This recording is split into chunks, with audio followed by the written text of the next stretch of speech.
I am not liked by the comedy community in Australia. Right. Do you put a lot of content up? You're probably someone who people would call an internet comedian. Yeah, for sure. YouTube.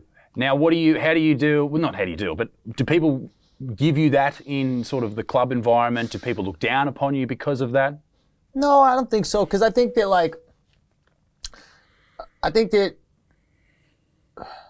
how do I say this in the best way? I think the people I have relationships with, they know me, so I care what they think because they actually have a sense of me. And the people that don't know me, a lot of times they see me as their salvation in a way. And let me pull that back before it seems too exaggerated. Meaning the way I go about content, they've started to go about content, and then they've been able to get some followers and get some views and some traction. So I think a lot of them are very grateful that I kind of went on these platforms, like Rogan and stuff, and I was like, hey, you guys should go copy this and run with it, and I think it can work for you. Instead of, I think a lot of comics might be like, oh, they're taking my shit, or they're doing my shit. So I basically try to help out as many comics as I can, if it's not directly, then indirectly, but I try to lead the new way I think comedy is going to be done. So my reaction, especially from the comics beneath me in terms of years, has always been really positive.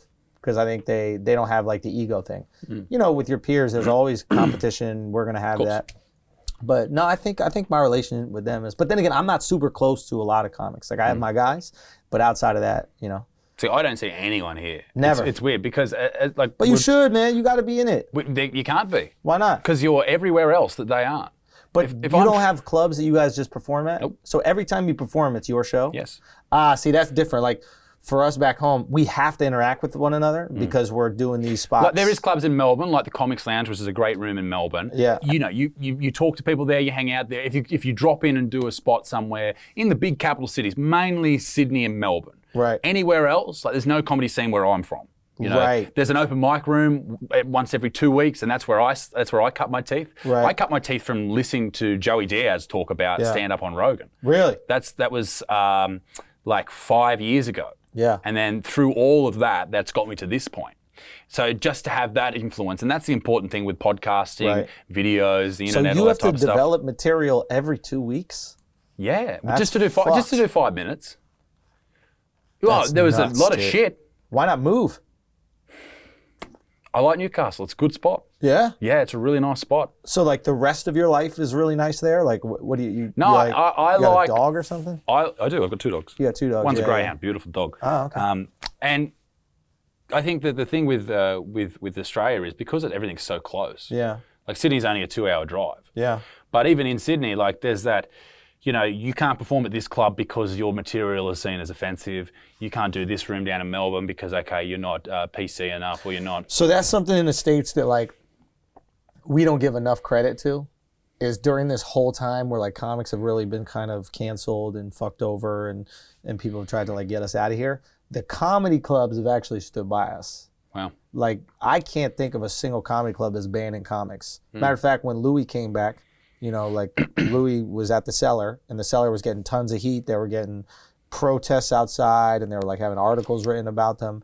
And the owner of the Cellar, shouts to Noam, he was like, it's not up to me to decide. If you think that he did something illegal, that's up to the justice systems. That's the justice system to decide. I'm not the jury. You're putting it on me as the club owner because you don't feel like he was punished for what he allegedly did. But it's innocent until proven guilty. Yeah. So if you really think he did something illegal and these women think he did something illegal, then press charges. Until then, you're not going to put that responsibility on me. And that's what we do a lot in the States. Yeah. But the clubs have been so supportive of us. Every time I kick a table of people out, I've kicked fucking 20 people out of a club. Really? And the club is 100% supportive. They're not chasing the fucking checks and trying to get the dollar. They're like, we don't want your business here. So Wow. I shout out the clubs as much as I can. Cellar, New York Comedy Club. Those are places I'm most at in New York, and they've been the best. So we don't have that here at all. It seems like they don't have it here. It's piss poor, to use an Australian term. Really? It's just terrible. It's like you have to fit a certain mold or you won't get anywhere in the Australian comedy industry. They wouldn't let me perform in Melbourne Festival or Sydney Festival. Really? We asked them forever, and they wouldn't let me do it.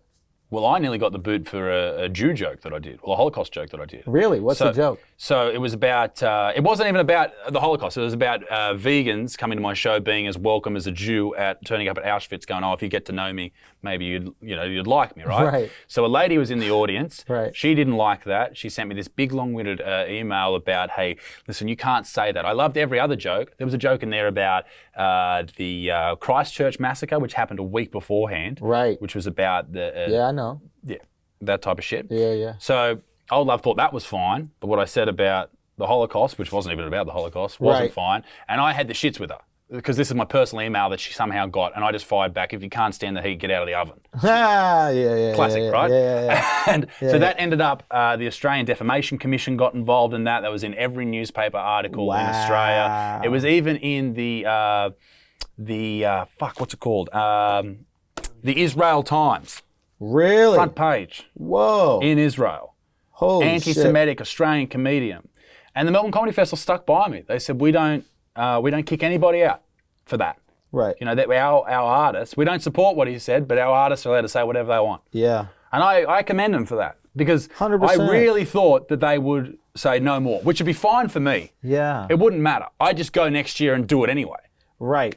But for them to stand by that with the pressure, and particularly in Melbourne, which is the most progressive state, city in Australia, state of Victoria is the most progressive state by far. Yeah. They're the ones with the gender laws and all this type of shit, and they're the women's marches are all there and all that type of business.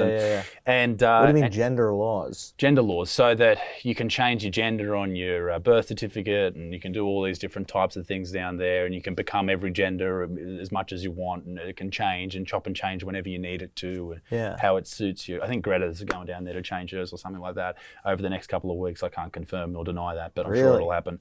And it's one of those places. Yeah. I don't know. Maybe what's a progressive state in America? California, New York. Yeah. So it's like that, where people will just do whatever they want, and they push that sort of. The Greens are very much have a big stranglehold on there, which is the party which are looking after the environment and all that type of shit. Can't get marijuana legal there though. You can't. You can't. It's weird to me. Yeah, that this has become such a big fucking deal. But yeah, I mean, it's good that the comedy festival stood by you. It's a tricky thing. You're in a tricky space because, like, at the end of the day, like, you don't do comedy so that people are pissed off at you. You do comedy so that people laugh. Like, at least that's been you want to make people smile. I literally just want you to laugh and, like, have joy in your life because I want attention, and I don't feel like I deserve the attention without you getting something out of it. So you laugh. I get attention, and now we're both having a great time, and we get to do something ethical for a living. It's a pretty awesome existence. Absolutely.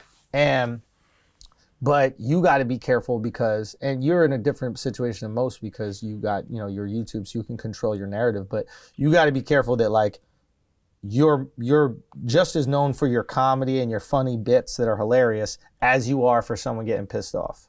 Because, like, the last thing you want to be known as, like, every joke is to piss someone off, because you're going to attract the people to be pissed off. Definitely, yeah. Right? So it's like, what we've done is, like, for us is just like, I want to curate the audience, because the audience that comes to my show for the most part knows what they're getting into. So I don't have to deal with any of these people being upset.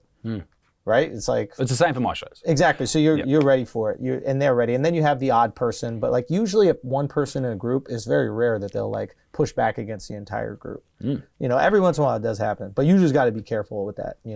I'm sure you put your stand-up out and you have, like, clips and everything so people know. And everybody just told me you're funny, but that's something that they'll try to run with. They'll be like, this anti-Semitic comedian, or this blah, blah, blah comedian. It's like, that's not what you want. You just want to be like this hilarious comedian who happened to have that joke that someone's offended by. I think it's important to have, as you said, the mix of the horrible shit, the things like the podcast, where people get to know the real you, or they get to understand, other things that you're about. A lot of the stuff I put on YouTube is me talking to a camera where I'm talking about a serious issue. And people get into that, or the way I started YouTube was I put things out about my local area and then slowly built. So now it's at Australia. It's slowly built out, and now I'm trying to make it go wider than that, obviously. And you bring people in with the things that work. Videos about certain topics like vegans and stuff, and then over time you bring them into other things, opinions, beliefs, and they trust you and they will listen to you on those type of